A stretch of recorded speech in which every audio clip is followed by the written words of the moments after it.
Assalamualaikum warahmatullahi wabarakatuh. Selamat malam teman-teman semua dan Bapak Ibu dosen pengampu. Perkenalkan, kami dari kelompok yang akan menjelaskan tentang materi memperkuat kepemimpinan dalam pendidikan dan pelatihan kejuruan atau PET.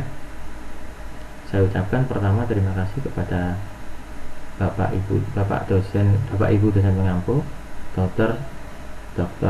R. Mahmud Sugandi MT dan Dr. Nunung Nurjana MKes. Perkenalkan, kami dari kelompok ini yang pertama yaitu Miftahul Ulum, Erwan Widianto, dan Siti Nuraini. Memperkuat kepemimpinan dalam PET. Kepemimpinan dalam pendidikan vokasi atau PET sangat penting. Kemudian membangun kepemimpinan yang kuat dan efektif adalah kunci untuk meningkatkan kualitas PET. Dalam rangka memperkuat kepemimpinan PET, salah satu upayanya yang pertama yaitu memperjelas peran dan tugas pemimpin PET. Yang pertama, 1. Visi dan misi.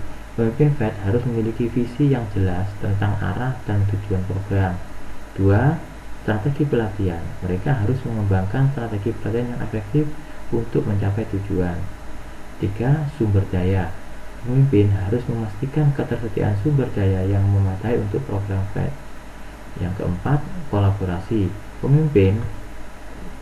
Mereka sebagai pemimpin harus membangun kolaborasi yang kuat dengan berbagai pemangku kepentingan, salah satunya yaitu industri. Kemudian yang kedua, keterampilan yang tepat untuk memimpin PET, yaitu ada 3 komponen di sini. Yang pertama, komunikasi yang efektif.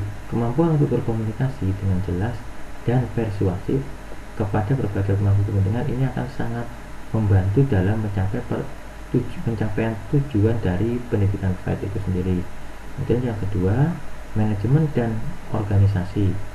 Kemampuan untuk mengelola waktu, sumber daya, dan tim dengan efisien ini juga akan sangat berpengaruh dalam efisiensi atau pencapaian tujuan PET yang baik. Yang ketiga yaitu pemikiran kritis. Kemampuan untuk menganalisis situasi, memecahkan masalah, dan membuat keputusan yang tepat adalah merupakan bagian dari suatu hal yang sangat dibutuhkan untuk mengatasi hambatan atau masalah ketika menjalankan pendidikan PET itu sendiri. Untuk materi selanjutnya akan dijelaskan oleh teman kami yaitu Ibu Siti Nuraini. Monggo. Baik, terima kasih Pak Mita. Mohon izin Bapak Ibu dosen untuk melanjutkan paparannya. Yang berikutnya adalah terkait dengan pelatihan awal dan pengembangan profesional bagi pemimpin PET.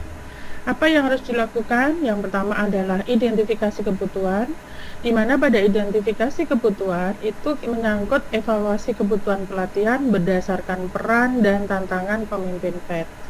Yang kedua adalah desain program pelatihan.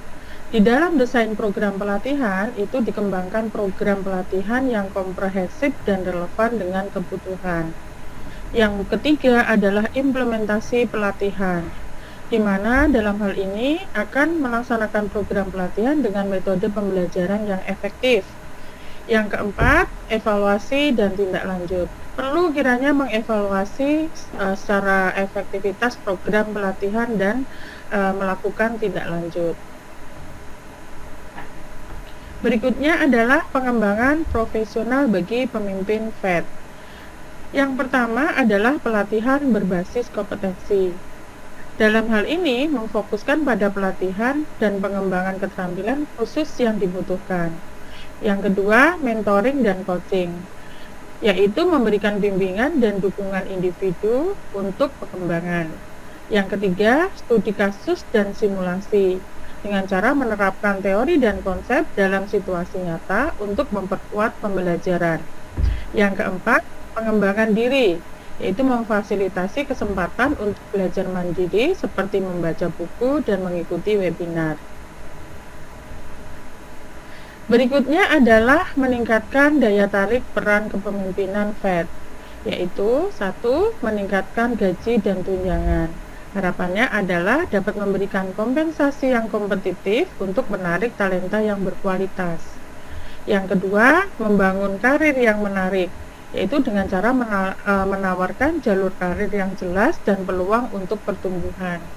Dan yang ketiga, memberikan pengakuan dan apresiasi dengan menghargai kontribusi dan pencapaian pemimpin FED untuk meningkatkan motivasi. Untuk berikutnya, paparan akan disampaikan oleh Pak Irwan Widianto. Silakan, Pak. Saya lanjutkan. Mohon izin untuk menyampaikan paparan. Selanjutnya adalah jabatan manajemen menengah membantu rekrutmen pemimpin FED. Dalam hal ini adalah manajer proyek yang mempunyai kontribusi pengalaman dalam mengelola proyek pelatihan dan sumber daya. Peran sebagai koordinator pelatihan yang mempunyai kontribusi yaitu keahlian dalam mengembangkan dan mengelola program pelatihan. Peran pengawas yang mempunyai kontribusi pengalaman dalam menilai dan membimbing instruktur dan tenaga pendidik. Memetakan kompetensi kepemimpinan FED antara lain kompetensi teknis, yaitu pemahaman tentang bidang keahlian dan praktek FED. Selanjutnya, kompetensi kepemimpinan, yaitu kemampuan untuk memotivasi, menginspirasi, dan membimbing tim.